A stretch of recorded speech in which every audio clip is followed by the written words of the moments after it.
मक्का defence agreement में पहले ही पाकिस्तान ने ओपन कर दिया था दरवाज़ा कि सभी मुस्लिम देश कोई भी आना चाहे इसमें जुड़ सकता है। बात आ रही थी कि इजिप्ट भी जुड़ सकता है।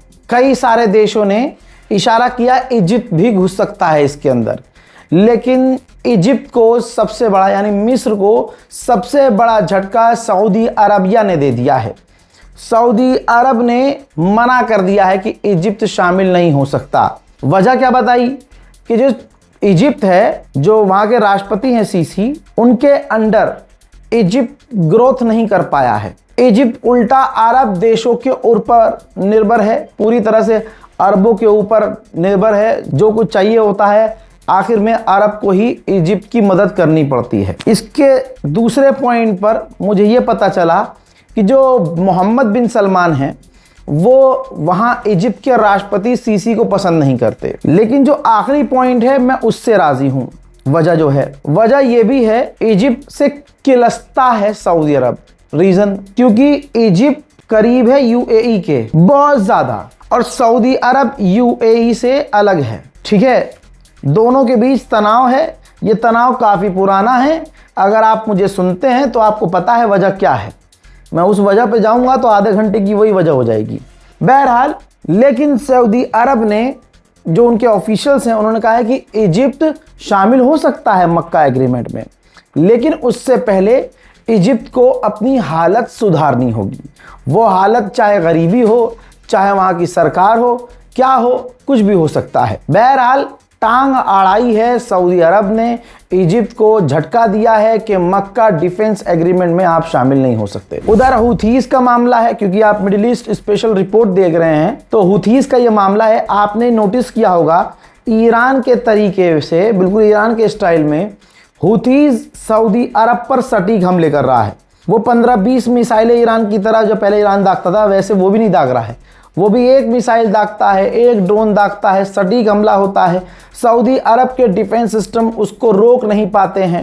तो अब वजह इजरायली मीडिया के जरिए सामने आई है। इजराइल की इंटेलिजेंस रिपोर्ट ये है कि हूथीज रूस की सैटेलाइट का इस्तेमाल कर रहे हैं सऊदी अरब के ऑयल रिफाइनरी, सऊदी अरब के टैंकरों पर सटीक हमला करने के लिए। वहीं पाकिस्तान ने निंदा की है कि सऊदी अरब पर जिस हिसाब से यमन के हूथीज हमला कर रहे हैं ये गलत है।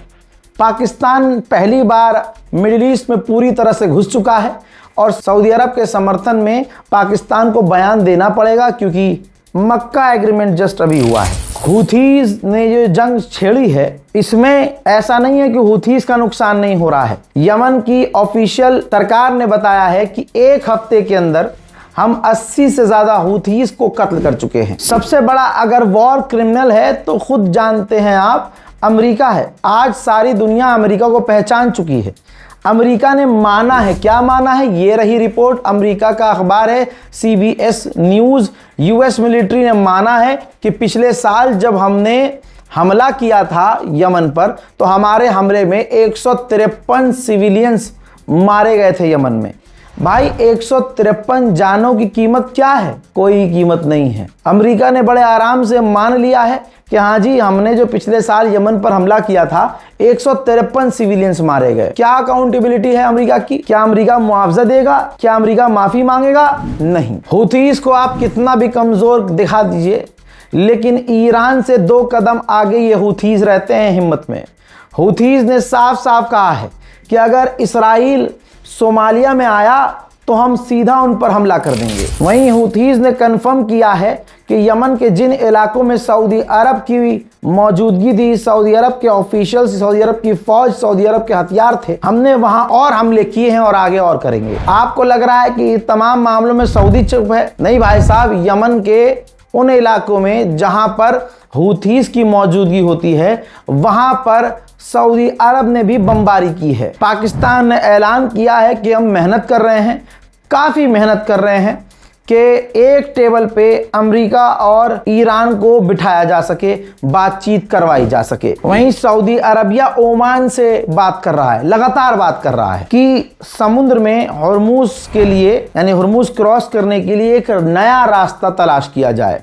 जाहिर सी बात है ईरान ये अलाउ नहीं करेगा और ईरान अगर चिढ़ गया तो वो ओमान को भी धमकी देगा और मारना शुरू कर देगा। उधर जापान ने ईरान से रिक्वेस्ट की है कि ये हूथीज जो अब लाल सागर में आतंक मचा रहे हैं और इलाके में तनाव पैदा कर रहे हैं, मेहरबानी करके आप हूथीज को रोकिए। आदत से मजबूर इसराइल ने लेबनान पर फिर से हमले किए हैं। अगर आप खाली मेरी ही रिपोर्ट देखेंगे रोज उठाकर मिडिल ईस्ट वाली, तो रोज खबरें हैं, रोज बता रहा हूं कि आज फिर लेबनान पर, आज फिर लेबनान पर, आज फिर से लेबनान पर इजराइल हमले कर रहा है। अब बताइए कि लेबनान की अमेरिका ने डायरेक्ट इसराइल से जो डील करवाई वो कहां गई? बताइए। ईरान ने डील के लिए, जंगबंदी के लिए जो शर्त रखी कि लेबनान पर हमले बंद किए जाएं, क्या वो शर्त इजराइल मान रहा है? इजराइल पहली बात चाहता ही नहीं है कि अमेरिका और ईरान की डील हो, इसी वजह से वो लेबनान पर भी हमले कर रहा है।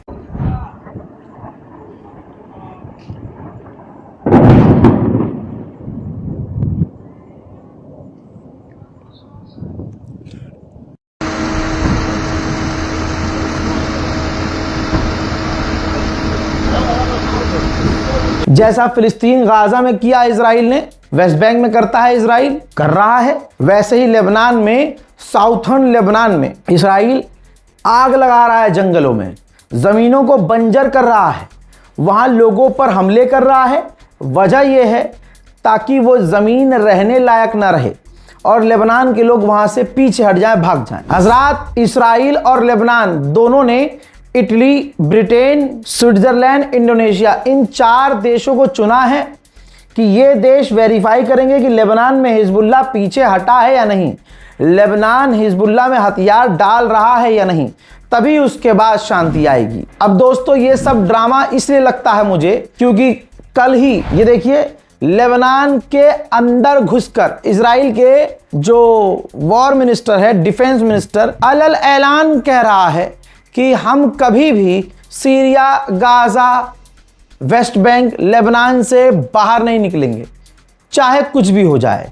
तो यानी जो डील हो रही है, बात चल रही है, शर्तें तुम्हारी तरफ से रखी जा रही हैं, उन शर्तों को वो पूरा भी कर रहे हैं। ये सब ड्रामा ही है क्योंकि तुम्हारी नीयत है ही नहीं लेबनान से और दूसरे इलाकों से निकलने की। अमेरिका के दबाव में इजराइल ने गाजा पर हमले रोक रखे थे, छोटे मोटे गोलीबारी तो वो कर ही रहा था, लेकिन कहा जा रहा है कि रिपोर्ट ये है, आंकड़ा ये कह रहा है कि 1 हफ्ते के बाद इजराइल फिर से गाजा के ऊपर हमलावर हुआ और उसने बड़े हमले किए, जिनमें कई फिलिस्तीनियों की गाजा में घायल होने की खबर है। जैसा मैंने आपको अभी बताया और रोज बताता हूं, आइए सीधी तस्वीर ये फिलिस्तीन के वेस्ट बैंक के इलाके की देखिए।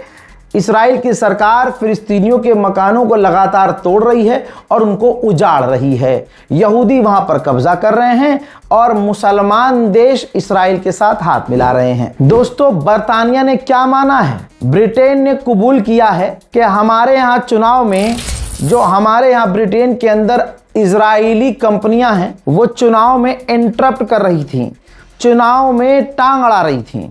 लेकिन बरतानिया कितना इस्राइल से डरा हुआ है कि ब्रिटेन की गवर्नमेंट ने उन कंपनियों के नाम बताने से इनकार कर दिया है। मेरे दोस्तों, आपके सामने ये तस्वीर है फिलिस्तीन के राष्ट्रपति महमूद अब्बास की, जो तुर्की पहुंचे हैं और रजब तैयब एर्दोगान से मुलाकात की है। रजब तैयब एर्दोगान ने कहा है, यानी तुर्की के राष्ट्रपति ने कहा है कि हर हालत में फिलिस्तीन का मुद्दा सबसे ज्यादा जरूरी है। इस्राइल फिलिस्तीन पर कब्जा कर रहा है और वो फिलिस्तीन के मुद्दे को खत्म करना चाहता है। तुर्की के राष्ट्रपति रजब तैयब एर्दोगान ने इस मौके पर दोहराया कि मक्का एग्रीमेंट अभी भी इलाके के और दूसरे साथियों के लिए, देशों के लिए ओपन है। अगर कोई ज्वाइन करना चाहता है, मोस्ट वेलकम। वहीं तुर्की के अंदर की यह तस्वीर है, तुर्की में F-16 क्रैश हो गया है। पायलट बच गया है क्योंकि आखिर मौके पर उसने इजेक्ट कर दिया था। मिडिल ईस्ट में बिल्कुल भी शांति नहीं है, तनाव बढ़ रहा है। आगे क्या होगा कुछ कहा नहीं जा सकता। पूरा मिडिल ईस्ट अमेरिका और इस्राइल के आतंक से झुलसा हुआ है।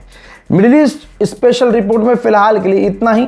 इस रिपोर्ट को शेयर कीजिए, चैनल को सब्सक्राइब कीजिए, दुआओं में याद रखिए। जय हिंद।